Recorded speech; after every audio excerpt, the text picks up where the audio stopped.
Hello and welcome back to Serious About Salvage and another video on the channel. Today for you guys is going to be a Saturday, so that means we're doing a product review video. And today's video is going to be on the Xtool IP819 scanner.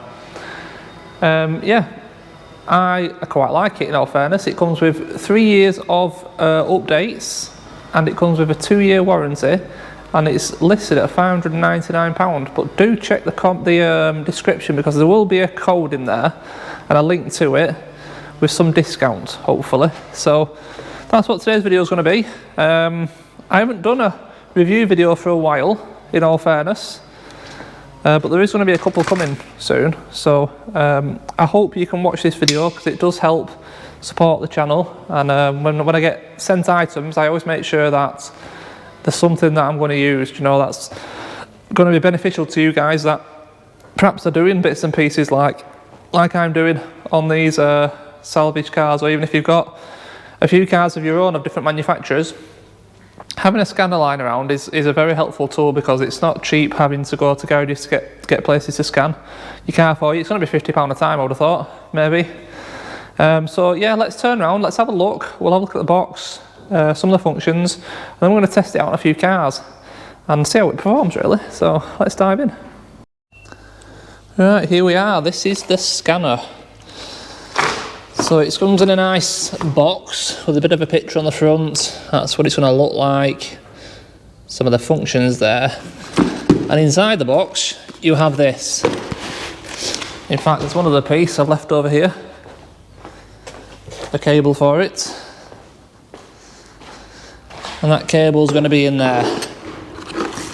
It's a bit more packaging, like that. But all in all, it comes really well packed in all fairness. I like the carry case. Obviously, when you're not using it, it's nice, it's hard backed.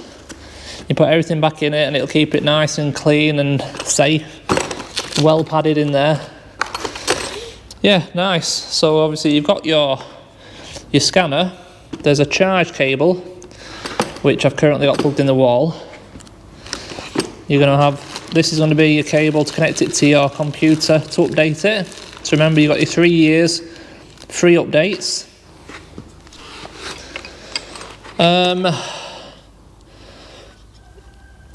This is the plug to use with the charging cable. I've used one of my own, and it's got the adapters on for obviously the UK,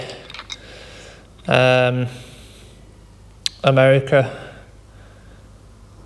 I don't know what the other one's for, to be honest with you, but yeah, for all the markets, basically all types of plug socket that we use.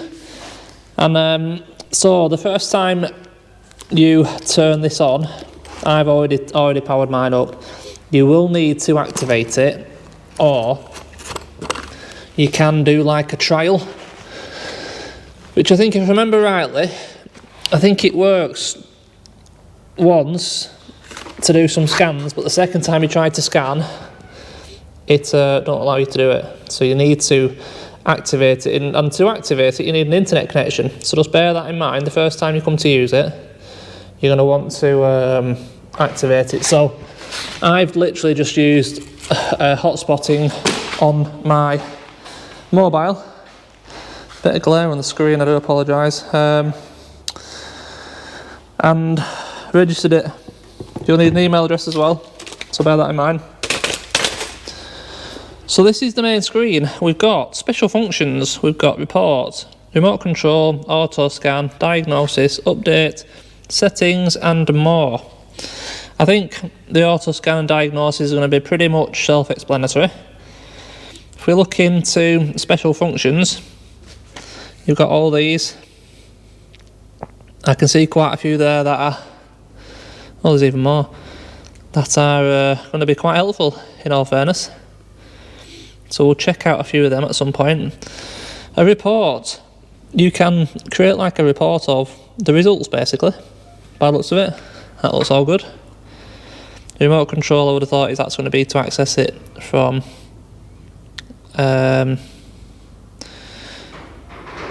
your computer of some time. I'm going to leave that alone for now. Updates again, yeah, updates is updates. What's in settings? Language, stuff like that. Okay. Not really bothered about that right now. Right. So, what we're going to do is we're going to connect this up to a car and we're going to see how it performs. So, what I'm thinking is we'll connect it up to this 68 plate Ecosport because I know there is issues with this car in terms of fault codes.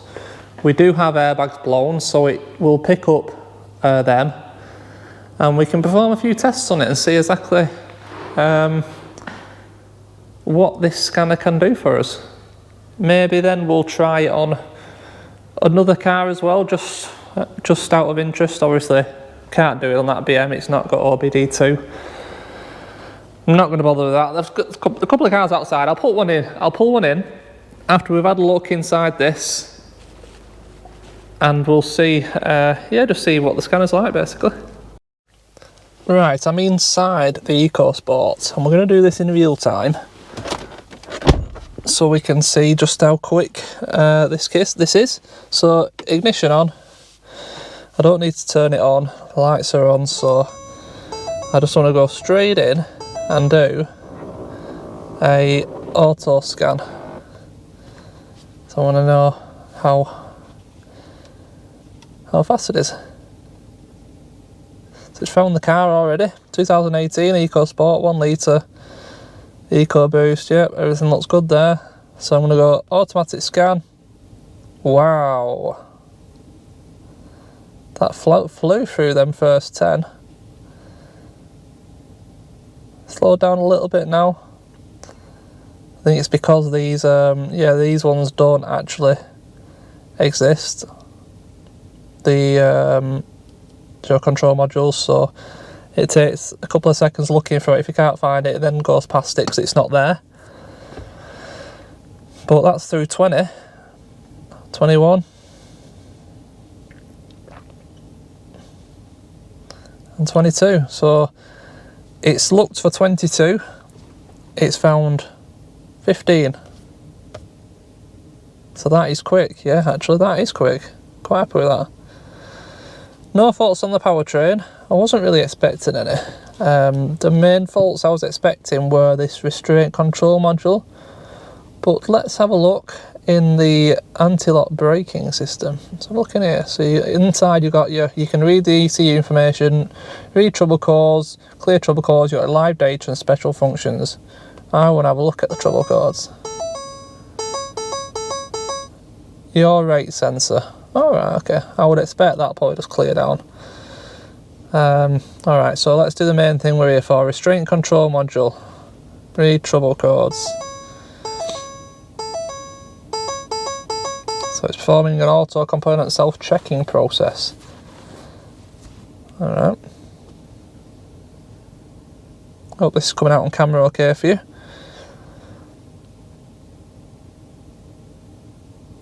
There we go, pretty quick. So deployment control of driver's seatbelt, which is good because this seatbelt is completely knackered.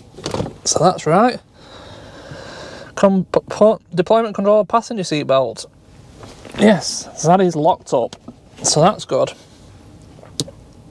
So crash event storage full unlocked. So that means that basically the airbag ECU has recorded a crash and they're telling you that it's locked, so it can't be cleared without a specific tool, basically. Deployment control of driver's side airbag. Alright. Which airbag? Deployment control 1 of driver's side curtain. I mean, that's right, curtain airbag. Deployment control of driver's side pre-tensioner. Oh, I don't know if that's part of the seat. Sometimes seat belts have pre-tensioner and just like a mechanism on the thing itself. So I'll have to look into that. I can't remember on these. Pre-tensioner could also be your belt buckle. So I'll bear that in mind.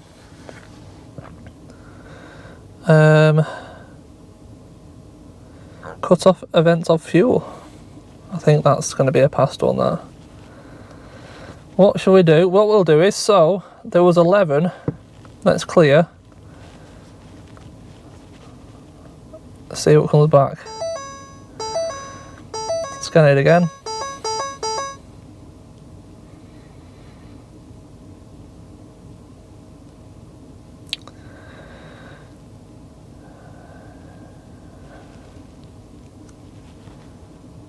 Here we go.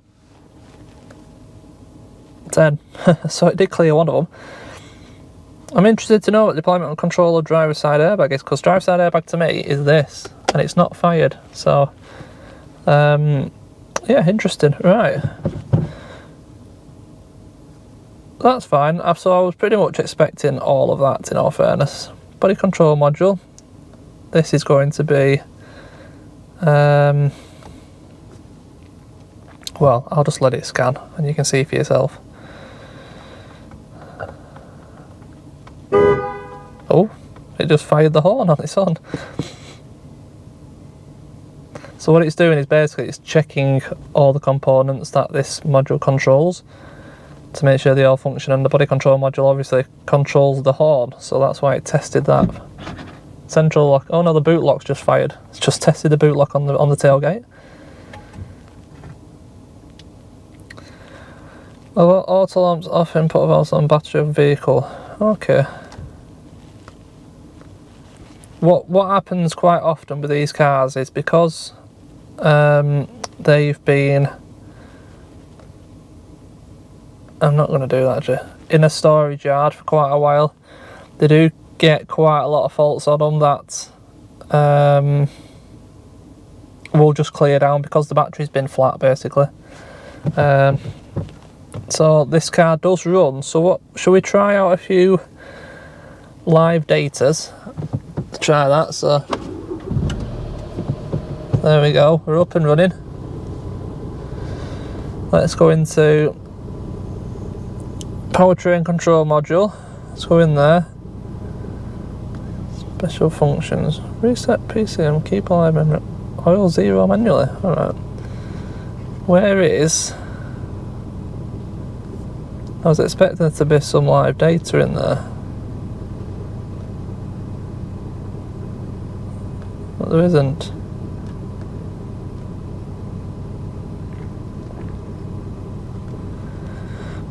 Internal temperature of electronic control units.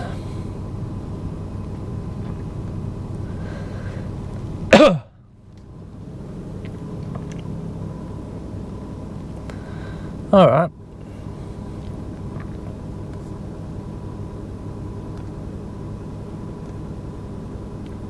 No, we're going to have to find another car for some live data.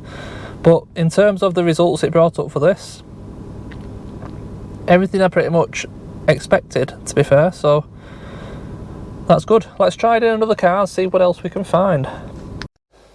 Okay, now we're currently in a 2020 Renault Clio, so let's see how it performs in this car.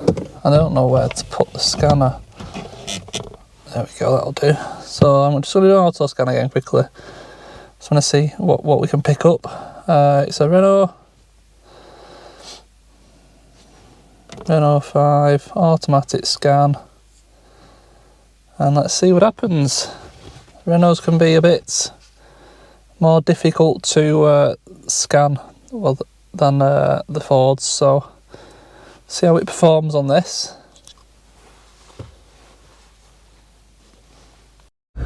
Okay, we're done. It's found 16 control modules and a lot of codes.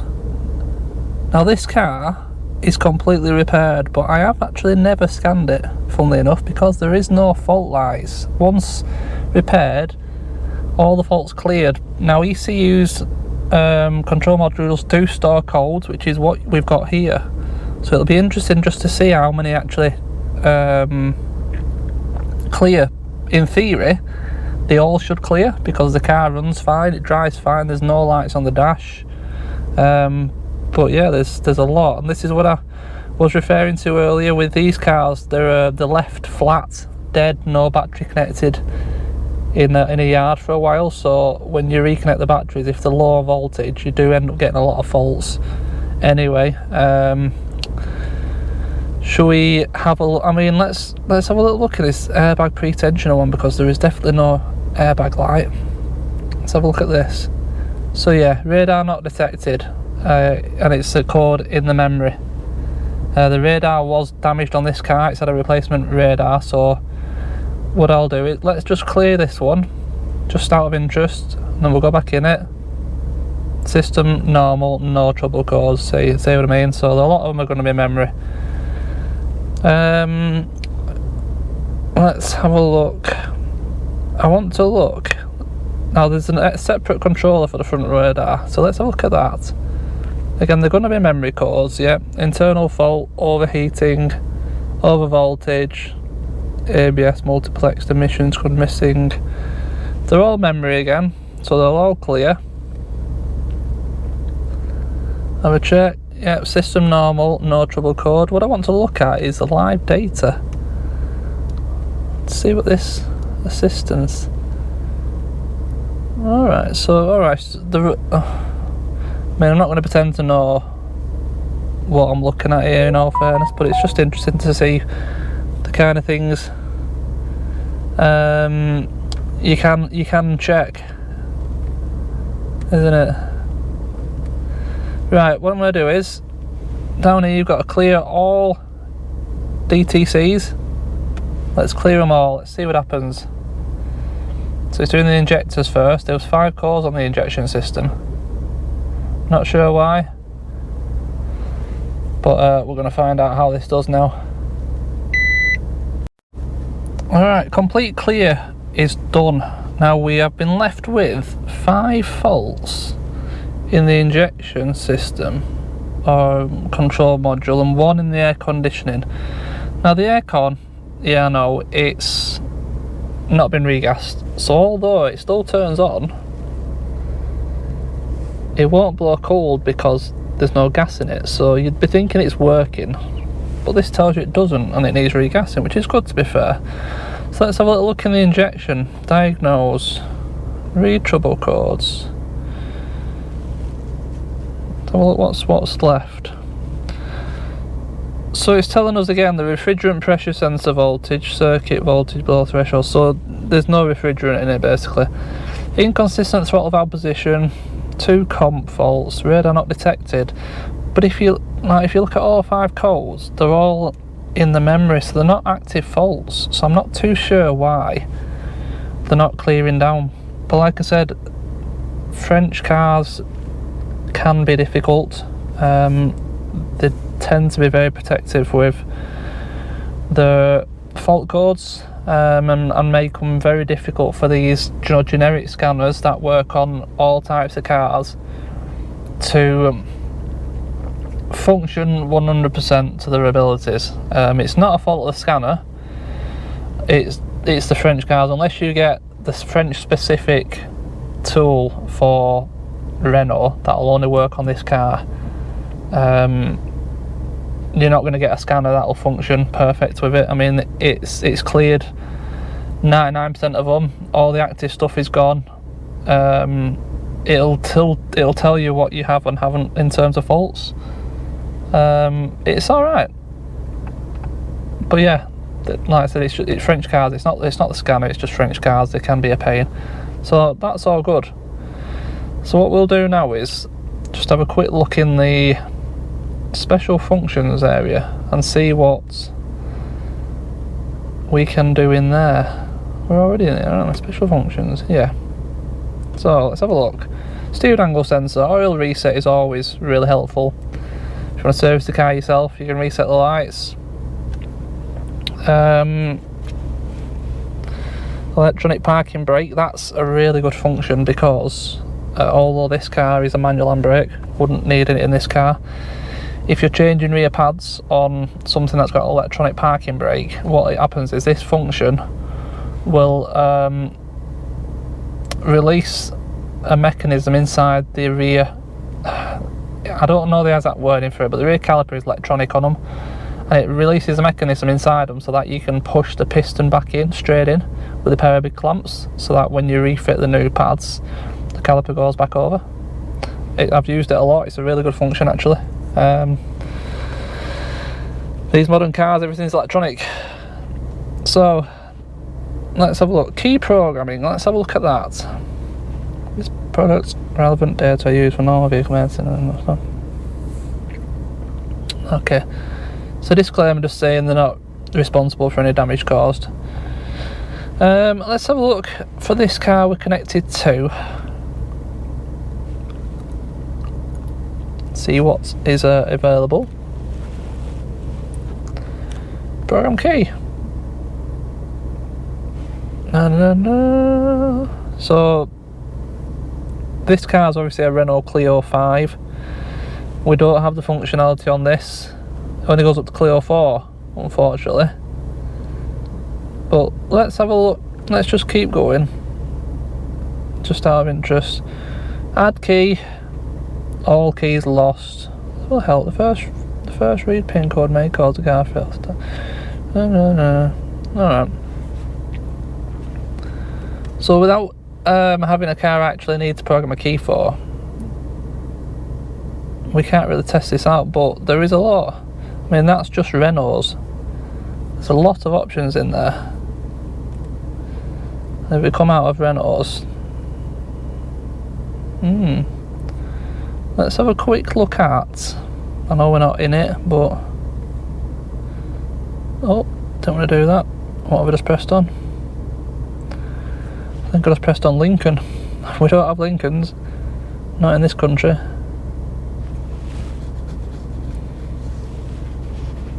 Can I stop it? No.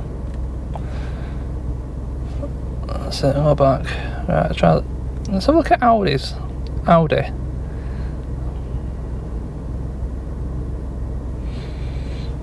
Let's see what Audis are available, because I do have my own car is an Audi. I've got an Audi, shall I say. Select car model, select by type, mobile program online, key programmer, read. Select car by model, Audi. I've got an A6 all-road, and it's going to be right one. Yeah, mine's a 14 plate. 5th immobiliser system. It's not going to communicate with it because I'm in a Renault Clio, but instructions, read remote key, make dealer key, learn key, unlock key, exit the key learning mode. I mean, yeah, there's a lot going on there, isn't there? It'd be interesting to try that out on something and actually try and program a key at some point. Very good. What else have we got?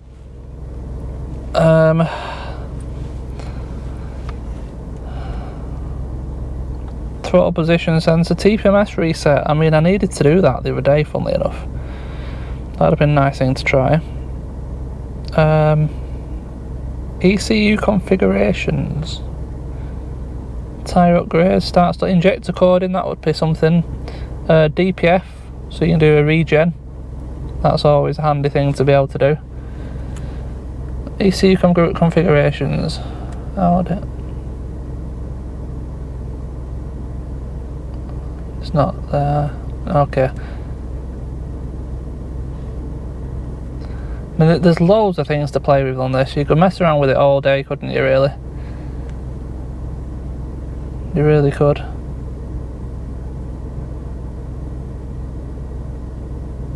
I don't know if I've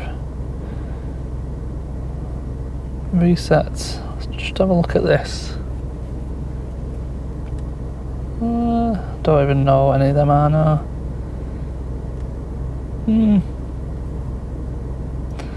Well guys, I think that's going to be about it. I had a good play around with it. It's really fast, really responsive, everything moves quick, it's got plenty of functions. I quite like it actually. You can put your own vehicles in as well, so if I had I don't know, Citroen. Oh no, actually no, I don't want to do that. But yeah, basically when you search the car by VIN, find the VIN of this car, just do it auto scan, it'll put it in a list and save this car. So you just go in here and press it. Pretty sure that's what happened last time. So auto scan my vehicles. Oh no, it's not doing it because I haven't completed the scan.